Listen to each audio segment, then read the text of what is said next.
மீன ராசி அன்பர்களுக்கு இந்த 2026 கோச்சார கிரகங்கள் கொடுக்க போகின்ற நன்மைகள் என்ன? ஜென்மத்தில் சனி, ராசியில் சனி பகவான் அமர்ந்து நிறைய அழுத்தத்தை கொடுத்துட்டார். ஒரு 3.5 வருட காலமாக முக்காடு ஓட்டு அடிக்கிறாங்கடா அப்படின்னு சொல்லக்கூடிய அளவுக்கு நிறைய பிரச்சனை. ராகு வச்சு செஞ்சார். அவர் 1.5 வருஷம் இந்த பக்கம் போனால் அந்த பக்கம் இழுக்கிறாங்க, அந்த பக்கம் போனால் இந்த பக்கம் இழுக்கிறாங்க, எந்த பக்கம் போகணும்னு தெரியாமல் முடிச்சுக்கிட்டு இருந்த நிலையில் வந்துட்டேன்டா நானும் சொல்லி நம்ம ராஜா சனி பகவான் உள்ளே வந்தார். அவர் என்ன பண்ணுறாரு, கூட இருக்கவங்களை ஃபுல்லாக தூண்டி விட்டு உங்களுக்கு நன்மைன்னு சொன்னவங்களாம் இப்போ விரோதியாக நிற்கான்.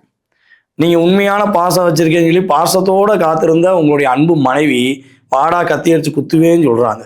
ஸோ கணவர் கள்ள கொண்டு எறிகிறேங்காரு. ஸோ இப்படித்தாங்க உங்களுடைய வாழ்க்கையில் கடந்த காலம் நடந்துருக்கு.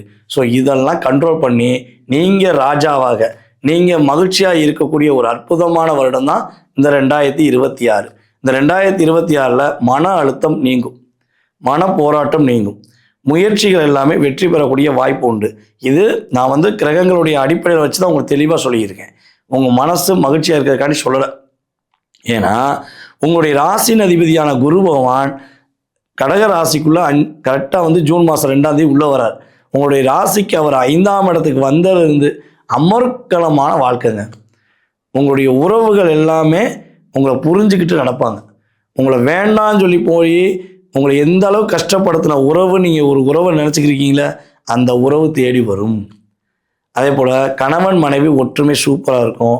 இல்லைங்கிற வாழ்க்கை இல்லாமல் எல்லாமே இருக்குங்க அப்படின்னு சொல்லக்கூடிய பாக்கியம், நிம்மதி பெருமூச்சு விடக்கூடிய ஒரு சூழ்நிலை. அதே போல் என்ன பண்ணனே தெரியாமல் குழப்பத்தில் இருக்கிற வாழ்க்கைக்கு ஒரு சரியான தீர்வு கிடைக்கக்கூடிய வாய்ப்புகள் இந்த 2026 கோச்சார கிரகங்கள் கொடுக்க போகுதுங்கிறது உண்மை. அதாவது ஒரு மீன் ஒரு கடலுக்குள்ளே இருக்கும்போது அழகாக இருக்கும், அதே போல் கிணத்துக்குள்ளே இருக்கும்போது அழகாக இருக்கும், தண்ணி தொட்டிக்குள்ளே இருக்கும்போது அழகாக இருக்கும்.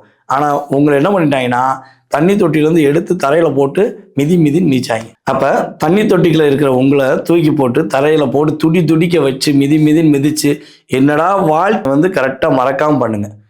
மதுரை மீனாட்சி அம்மனை போய் வழிபாடு செய்யுங்க. ஓகேவா? மதுரை மீனாட்சி அம்மனை போய் மனசார வழிபாடு செஞ்சீங்கன்னா மாற்றங்கள் உண்டு. வருடத்துக்கு 2 முறை இந்த 2026 ஜனவரி முதல் ஜூன் மாதத்துக்குள்ளே ஒரு முறையும், ஜூன் மாதத்துலேருந்து டிசம்பருக்குள்ளே ஒரு முறையும் போனீங்கன்னா உறுதியாக அன்னையுடைய ஆசீர்வாதம் மூலமாக அத்தனை விதமான மகிழ்ச்சியும் உங்களுக்கு கிடைக்கும் என்பது நிதர்சனமான உண்மை.